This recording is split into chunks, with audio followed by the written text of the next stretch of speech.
ಹರೇ ರಾಮ. ನಮಸ್ಕಾರ. ಇದು ಬನ್ನಿ ರಾಮಾಯಣ ಪಾರಾಯಣ ಮಾಡುವಂತ 40ನೇ ಶ್ಲೋಕದಿಂದ 50ನೇ ಶ್ಲೋಕದವರೆಗೆ ಸಿದ್ದೇಶ್ವರಾಮ ಶ್ಲೋಕ ಓದೋದು, ಅದರ ಅರ್ಥ ಕನ್ನಡ ಅನುವಾದ ನಾನು ಹೇಳ್ತೆ. ಹರಿ ಓಂ. ಶ್ರೀರಾಮ ಹರೇ ಕೃಷ್ಣ ಹರೇ ತವ ನಾಮ ವದಾಮಿ ಸದೈವ ಹರೇ. ರಾಮ ಸ್ಮರಣಂ ಧನ್ಯಮುಪಾಯಂ ನಹಿ ಪಶ್ಯಾಮೋ ಭವತರಣೆ. ಶ್ರೀರಾಮ ಹರೇ. ಹರಿ ಓಂ. ಇಂದು 40ನೇ ಶ್ಲೋಕದಿಂದ 50ನೇ ಶ್ಲೋಕದವರೆಗೆ ಪಾರಾಯಣ.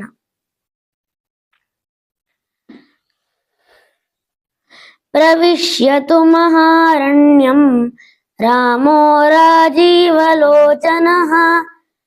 ವಿರಾಧಂ ರಾಕ್ಷಸಂ ಹತ್ವಾ ಶರಭಂಗಂ ದದರ್ಶಃ. ಸುತ್ವೀಕ್ಷ್ಣಂ ಚಾಪ್ಯಗಸ್ತ್ಯಂ ಚ ಅಗಸ್ತ್ಯ ಭ್ರಾತರಂ ತಥಾ. ಅಗಸ್ತ್ಯವಚನಾ ಚೈವ ಜಗ್ರಾಹ ಇಂದ್ರಂ ಶರಾಸನಂ. ಖಡ್ಗಂ ಚ ಪರಮ ಪ್ರೀತಸ್ತು ಮೂಣಿ ಚಾಕ್ಷಯ ಸಾಯಕೌ. ವಸತಸ್ತಸ್ಯ ರಾಮಸ್ಯ ವನೆ ವನಚರೈಃ ಸಹ. ಋಷಯೋऽಭ್ಯಾಗಮನ್ ಸರ್ವೇ ವಧಾಯ ಸುರರಕ್ಷಸಾಂ. ಸತೇಷಾಂ ಪ್ರತಿಶುಶ್ರಾವ ರಾಕ್ಷಸಾನಾಂ ತದಾ ವನೆ. ಪ್ರತಿಜ್ಞಾತಶ್ಚ ರಾಮೇಣ ವಧಃ ಸಂಯತಿ ರಕ್ಷಸಾಂ. ಋಷೀಣಾಮಗ್ನಿಕಲ್ಪಾನಾಂ ದಂಡಕಾರಣ್ಯವಾಸಿನಾಂ. ತೇನ ತತ್ರೈವ ವಸತಾ ಜನಸ್ಥಾಸ ನಿವಾಸಿನಿ. ವಿರೂಪಿತಾ ಶೂರ್ಪಣಖಾ ರಾಕ್ಷಸೀ ಕಾಮರೂಪಿಣಿ.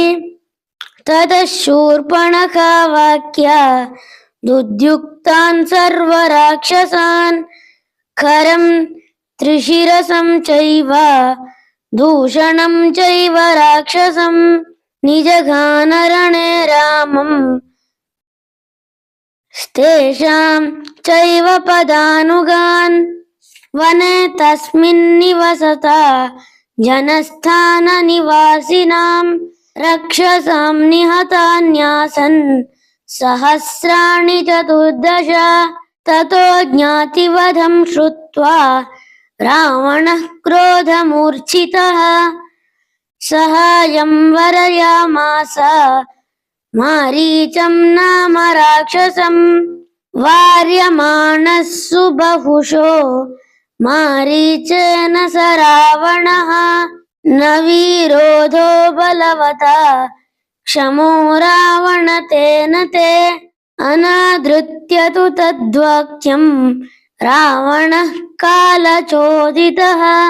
ಜಗಾಮ ಸಹ ಮಾರೀಚ ತಸ್ಯಾಶ್ರಮಪದಂ ತದಾ. ಹರಿಃ ಓಂ. ಶ್ರೀರಾಮ ರಾಮ ರಾಮೇತಿ ರಮೇ ರಾಮೇ ಮನೋರಮೇ. ಸಹಸ್ರನಾಮ ತತ್ತುಲ್ಯಂ ರಾಮನಾಮ ವರಾನನೆ. ಹರಿಃ ಓಂ. ರಾಜೀವಲೋಚನಾದ ಶ್ರೀರಾಮನು ಮಹಾರಣ್ಯವನ್ನು ಪ್ರವೇಶಿಸಿ ವಿರಾಧನೆಂಬ ರಾಕ್ಷಸನನ್ನು ಸಂಹರಿಸಿ ಶರಭಂಗ ಸುತೀಕ್ಷ್ಣರೆಂಬ ಮಹರ್ಷಿಗಳನ್ನು ಕಂಡು ಅಗಸ್ತ್ಯರನ್ನು ಮತ್ತು ಅವರ ತಮ್ಮನನ್ನು ದರ್ಶಿಸಿದರು. ಮತ್ತೆ ಅಗಸ್ತ್ಯರ ಮಾತಿನಂತೆ ಐಂದ್ರಧನಸ್ಸನ್ನು, ಖಡ್ಗವನ್ನು, ಅಕ್ಷಯ ಬಾಣಗಳುಳ್ಳ 2 ತುಣೀರಗಳನ್ನು ಪರಮ ಪ್ರೀತನಾದ ಶ್ರೀರಾಮನು ಸ್ವೀಕರಿಸಿದನು. ಒಂದು ದಿನ ವನಚರರೊಡನೆ ವಾಸ ಮಾಡುತ್ತಿದ್ದ ಅನೇಕ ಋಷಿಗಳು ಶ್ರೀರಾಮನ ಬಳಿಗೆ ಬಂದು ತಮ್ಮನ್ನು ಪೀಡಿಸುತ್ತಿದ್ದ ಅಸುರ ಹಾಗೂ ರಾಕ್ಷಸರನ್ನು ವಧಿಸಬೇಕೆಂದು ನಿವೇದಿಸಿಕೊಂಡರು. ರಾಕ್ಷಸರಿಂದ ನಿಬಿಡವಾದ ಆ ವನದಲ್ಲಿ ಶ್ರೀರಾಮನು ದಂಡಕಾರಣ್ಯವಾಸಿಗಳಾದ ಅಗ್ನಿಯಂತೆ ತೇಜಸ್ವಿಗಳಾದ ಆ ಮಹರ್ಷಿಗಳು ಹೇಳಿದ ಮಾತನ್ನು ಕೇಳಿ ಅವರ ಸಮ್ಮುಖದಲ್ಲಿ ರಾಕ್ಷಸರನ್ನು ಯುದ್ಧದಲ್ಲಿ ಸಂಹಾರ ಮಾಡುವುದಾಗಿ ಪ್ರತಿಜ್ಞೆ ಮಾಡಿದನು.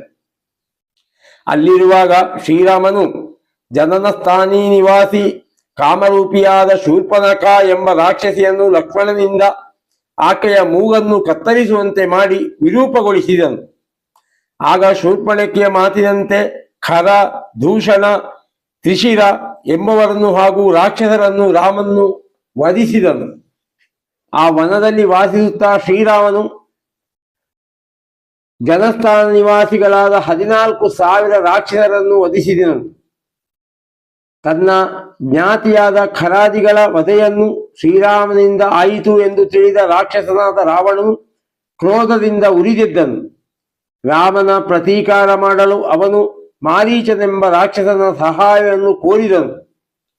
ಮಾರೀಚನು, ರಾವಣ, ಆ ಬಲಿಷ್ಠ ರಾಮನೊಡನೆ ನಿನ್ನ ವಿರೋಧ ಸರಿಯಲ್ಲ ಎಂದು ಅನೇಕ ಬಾರಿ ತಿಳಿಸಿದರೂ ಕಾಲದ ಪ್ರೇರಣೆಯಿಂದ ರಾವಣನು ಮಾರೀಚನ ಮಾತನ್ನು ತಿರಸ್ಕರಿಸಿ ಅವನೊಂದಿಗೆ ರಾಮನ ಆಶ್ರಮಕ್ಕೆ ಹೋದನು. ಅನುವಾದ ಹಿಂಗಿದ್ದು. ಕಾಮ ಹರೇ ರಾಮ.